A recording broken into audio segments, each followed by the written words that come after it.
com relação ao crescimento econômico, nós crescemos na média da economia mundial. Sei. Até aí, tudo bem. Mas, com relação aos países em desenvolvimento, e principalmente com os países da América Latina, nós crescemos bem abaixo, né? Então, Uruguai, Venezuela, Colômbia, Equador, esses países, Chile, tiveram um comportamento muito melhor na economia, né, com relação ao crescimento econômico. Então, esse também é um ponto negativo. Também tem, com relação à saúde, nós temos uma mortalidade infantil ainda muito grande, né? Saneamento básico, salvo engano, 42% de todas as casas do Brasil não tem saneamento básico. É uma coisa muito agravante, né? Com relação à educação, um estudo feito recentemente agora pela ONU, o Brasil, numa classificação de países, tem a 10ª pior educação do mundo.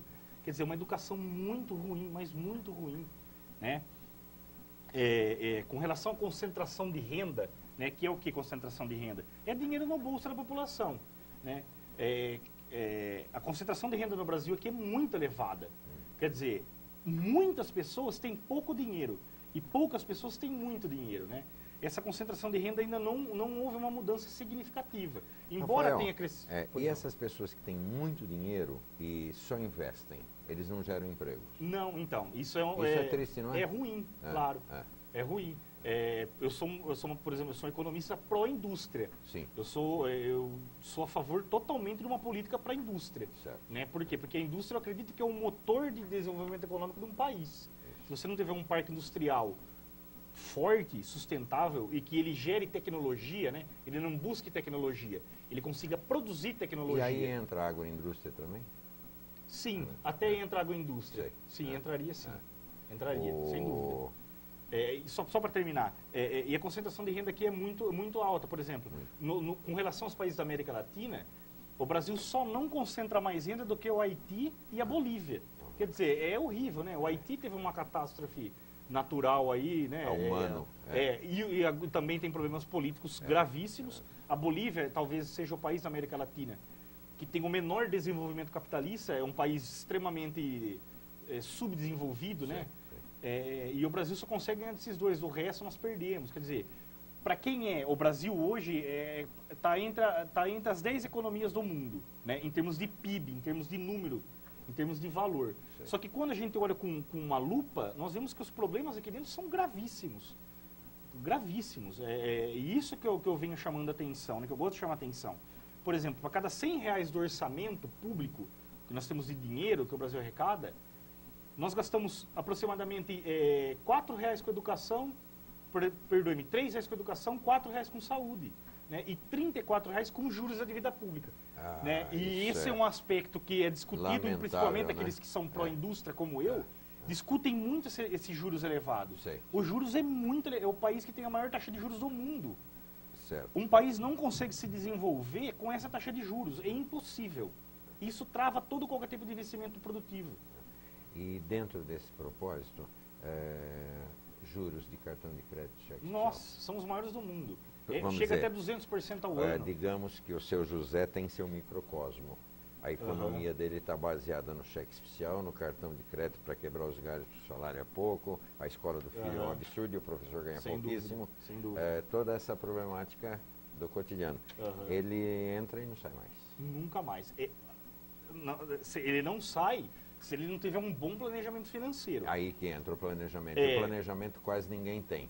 Mas é a chave para tudo. Eu vou deixar mais para o fim, eu queria falar um pouco também do seu affair de consultoria particular, se é o caso, não sei. Bom, os pontos negativos, você estava comentando. Isso. E também, com relação também à política macroeconômica em geral, né?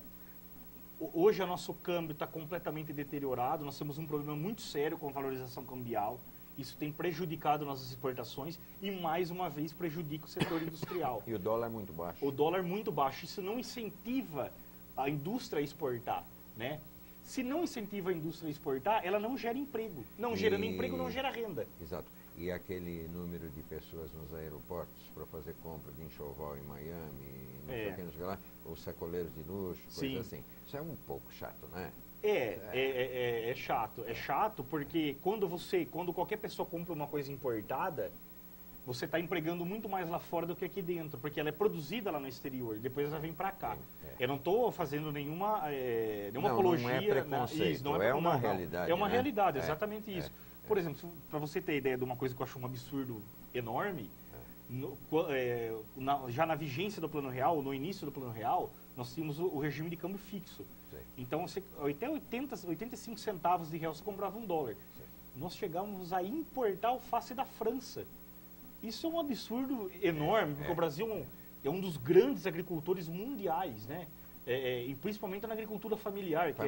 E a área, a extensão da nossa área enorme, é incrível. Na França, salvo engano, é o 5º país maior do mundo em termos territoriais e o 4º em termos populacionais. Exato. E, Rafael, nosso tempo está quase acabando, eu tenho um monte de perguntas para fazer para você aqui. Eu vou falar no português, claro. Mas, então, esses pontos negativos... Em relação aos pontos positivos, você acha que existe um equilíbrio ou foram mais negativos? Não, foram muito mais negativos. Por quê? Porque em termos de conjunturalmente, quando você olha o Brasil de longe, está tudo bem. Está tudo bem. Mas quando você vai de perto olhar os problemas, é quase que estado de calamidade. Por quê? Mesmo porque nós também estamos no estado de São Paulo, né? E aí volta esse problema da concentração de renda. Mas aqui a gente vê também muita coisa. Agora você imagina... Principalmente no setor de educação, no setor de saúde, no setor de saneamento. É um absurdo, saneamento é o maior absurdo. Infelizmente. Saneamento, sei lá, sem o saneamento não existe educação. Não existe saúde, né? Não existe saúde, não existe saúde, saneamento. O esgoto a céu aberto é uma realidade e até do país fica aqui como o nosso Brasil voto de confiança e esperança para os professores que são tão relegados a 5º plano, né? Sem dúvida. Eles são os primeiros no degrau da educação de qualquer um. Sem dúvida, sem dúvida. A sala de aula é um terreno lamentável, não é, Rafael? É lamentável. Você que está na universidade, você deve ver o desnível de seus alunos, eu não sei, creio eu, assim, olhando de fora. O colégio A, B e C, cada um educa de um jeito, de uma forma, tudo relacionado à falta de dinheiro, tudo relacionado. E aos particulares com preços astronômicos também que não... O acesso para a educação aqui de qualidade no Brasil é muito caro, né? E aí vai o fator individual, a criança que quer estudar, que quer progredir. Quanta gente estuda em colégio público e são grandes. Né? Aí também tem essa questão individual. Casos isolados, são casos isolados, exatamente, é que eu digo, né? Nós não podemos jogar tudo a responsabilidade na culpa das pessoas. Agora, Rafael, eu creio que não vai dar tempo, mas nós vamos falar duas coisas bem rápidas aqui, depois se der tempo a gente continua. Consultoria particular. Na verdade, a minha consultoria é mais para empresas, né? Sim. Mas, com relação à consultoria particular, eu tenho um pouco até mesmo de receio. Por quê? Porque quando a gente fala consultoria particular, muitas vezes a gente fala muito em investimento, né? Sim. Então, isso, eu até trabalho com isso, com consultoria particular. Mas é uma coisa extremamente delicada, vamos dizer assim, né? E porque uma empresarial? A empresarial já é bem diferente, né? Por quê? Porque uma empresa, muitas das vezes, ela não está preocupada em ganhar dinheiro no setor financeiro. Ela está preocupada em quê? Em fazer uma gestão melhor do seu departamento financeiro, né?